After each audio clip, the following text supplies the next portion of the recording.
Hi welcome to అర్నాస్ veg kitchen. ఈరోజు రైస్తో వడియాలు ఎలా చేయాలనో చూపిస్తాను. ఫస్ట్ టైం చేసే వాళ్ళు కూడా పర్ఫెక్ట్గా చేస్తారు.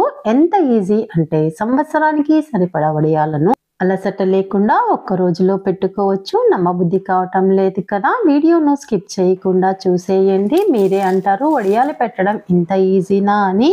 మరి ప్రాసెస్ని స్టార్ట్ చేసేస్తాను. వడియాల కోసము ముందుగా 2 కప్పుల రైస్ని ఒక బౌల్లో వేసుకొని 2 టైమ్స్ వాష్ చేసి ఓవర్ నైట్ నానపెట్టుకోవాలి. నేనైతే ఆల్రెడీ నానపెట్టి ఉంచాను.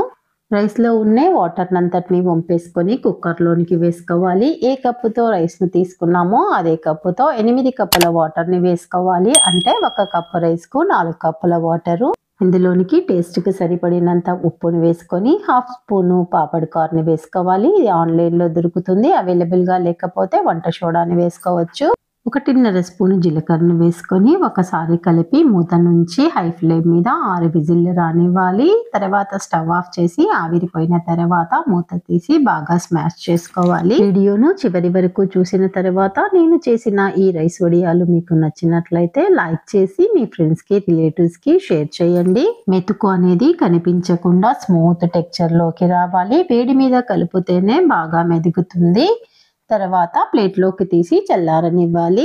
ఈ వడియాలను వత్తుకోవటానికి కోన్ షేప్ బ్యాగ్ ఉంటే దాన్ని యూస్ చేసుకోండి. అవైలబుల్గా లేని వాళ్ళు ఆయిల్ ప్యాకెట్ని కానీ మిల్క్ ప్యాకెట్ని కానీ యూస్ చేయొచ్చు. నేనైతే మిల్క్ ప్యాకెట్ని వాష్ చేసి తీసుకున్నాను. చల్లారిన పిండిని మిల్క్ ప్యాకెట్లోనికి వేసుకొని రబ్బర్ బ్యాండ్తో క్లోజ్ చేసుకోవాలి.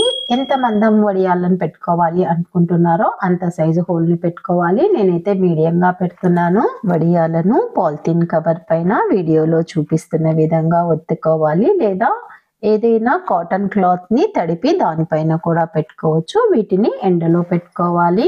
ఇవి ఎండడానికి నాకైతే 2 డేస్ టైం పట్టింది. బాగా ఎండిన తర్వాత వీటిని ఏదైనా ఎయిర్టైట్ కంటైనర్లో స్టోర్ చేసుకొని 1 ఇయర్ వరకు యూస్ చేసుకోవచ్చు. చాలా ఈజీ కదా. మరి మీరు కూడా ట్రై చేయాలనుకుంటున్నారా? అయితే ఒకసారి వీడియోను చూసి ట్రై చేయండి. ఎలా వచ్చిందో నాకు కామెంట్ చేయండి. వేయించి కూడా చూపిస్తున్నాను చూడండి. చాలా క్రిస్పీగా టేస్టీగా ఉంటాయి. ఈ వడియాలు ఇంట్లో ఫ్యాన్ గాలి కింద అయితే బాగా ఎండవు. మోస్ట్లీ ఎండలో పెట్టడానికే ట్రై చేయండి. ఫస్ట్ టైం నా ఛానల్ని చూస్తున్న వాళ్ళు, ఇంతవరకు సబ్స్క్రైబ్ చేసుకొని వాళ్ళు సబ్స్క్రైబ్ చేసుకోండి. బెల్ సింబల్ని నొక్కి యాక్టివేట్ చేయండి. ఫర్దర్గా నేను ఏ వీడియో పెట్టినా మీకు నోటిఫికేషన్ రూపంలో వస్తుంది. ప్రతి వీడియోను మిస్ కాకుండా మీరు ఎంజాయ్ చేయగలుగుతారు. Thank you for watching.